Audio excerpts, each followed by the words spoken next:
श्री दुर्गा सप्तशती अथ तृतीयो अध्याय। ऋषि बोले, असुर सेनापति चिछुर अपनी सेना का संहार होते हुए देख क्रोधित होकर जगदम्बिका से युद्ध करने के लिए गया।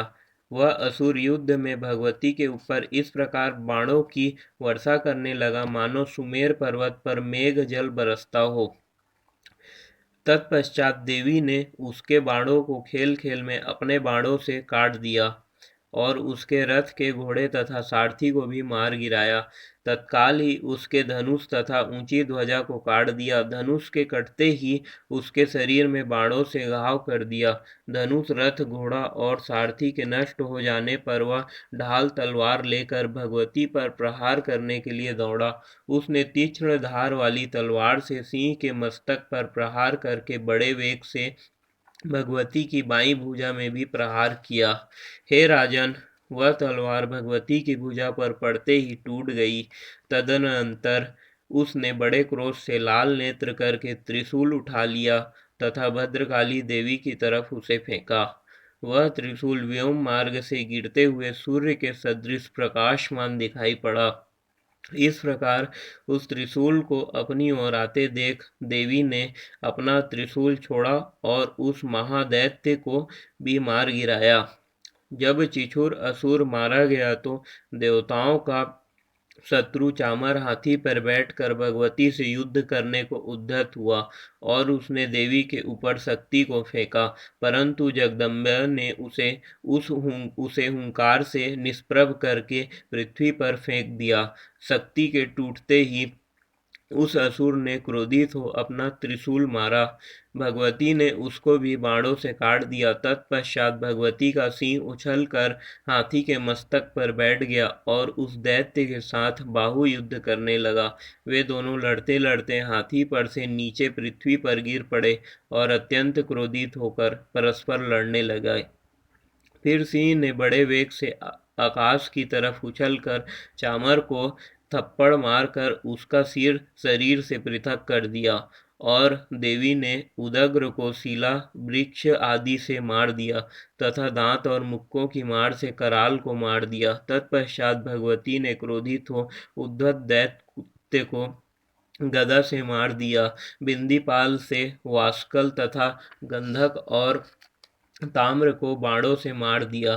तीन नेत्रों वाली भगवती ने उग्रास्य, उग्रवीर्य और महाहनु को मार डाला। विडाल का सिर तलवार से काट दिया। दुर्धर और दुर्मुख को बाणों की मार से यमलोक पहुंचा दिया। इस भांति अपनी सेना का संहार होते देख महिषासुर भैंसे का रूप बना देवी के गणों को भय दिखाने लगा।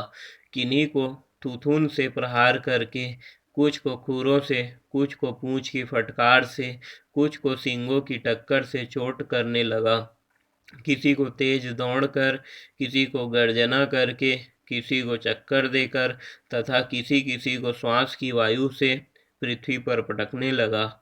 इस तरह देवी के गणों की सेना के गिरते हुई महिषासुर देवी को मारने को दौड़ा तो भगवती ने उस पर क्रोध किया। फिर वह बलवान महिषासुर भी क्रोध करता हुआ धरती को विदीर्ण करने लगा तथा ऊंचे ऊंचे पहाड़ों को सींगों से फेंकता हुआ गर्जने लगा। उसके वेग से दौड़ाने से पृथ्वी फिरने लगी तथा पूंछ की फटकार से सागर का जल चारों तरफ फैलने लगा। सींगों की चोट से मेघों के खंड खंड हो गए तथा श्वास की वायु से उड़े हुए सैकड़ों पर्वत आकाश से नीचे गिरने लगे। इस प्रकार क्रोध युक्त उस महिषासुर को आते हुए देख चंडिका देवी ने उसको मारने के लिए क्रोध किया और भगवती ने पास को फेंका। वह असुर उस पास में बंध गया। पास में बंधते ही उसने अपना भैंसे का रूप त्याग दिया और सिंह का रूप धारण कर लिया। जैसे ही भगवती उसका सिर काटना चाहती थी कि वैसे ही वह असुर तलवार लिए मनुष्य रूप में हो गया। तब भगवती ने बाणों की वर्षा करके ढाल तलवार सहित उसके मनुष्य रूप को काट दिया। तब वह हाथी के रूप में उत्पन्न हो गया और भगवती के सिंह को अपनी सूंड में खींच खींच कर गरजने लगा। भगवती ने तलवार से उसकी सूंड काट दिया। तदनंतर वह महिषासुर फिर भैंसे का रूप धारण कर त्रैलोक्य के सभी चराचर मात्र को पहले के समान कष्ट देने लगा। तब तो चंडिका देवी क्रोधित हो सुरापान करने लगी और लाल लाल नेत्र कर हंसने लगी। बलवीर के अहंकार के कारण वह महिषासुर भयंकर गर्जना करता हुआ सींगों से चंडिका देवी की ओर पहाड़ों को फेंकने लगा। फिर देवी अपने बाणों से उन पर्वतों को चूर्ण करती हुई लड़खड़ाते वचनों से बोली। देवी ने कहा, ओ मूढ़, मैं जब तक मधुपान करती हूँ तब तक तू क्षण भर के लिए गर्ज ले। मैं तुझे अभी यहीं मारूंगी। तब यहाँ देवता गर्जना करेंगे। ऋषि बोले। देवी इतना कह उस महाअसुर के ऊपर चढ़ गई और अपने पांव से दबाकर उसे त्रिशूल से मारने लगी। वह असुर भी देवी के पैरों से दबा हुआ अपने मुंह की ओर से आधा बाहर की ओर निकलने ही पाया था कि भगवती ने अपने बल पराक्रम से उसे रोक दिया।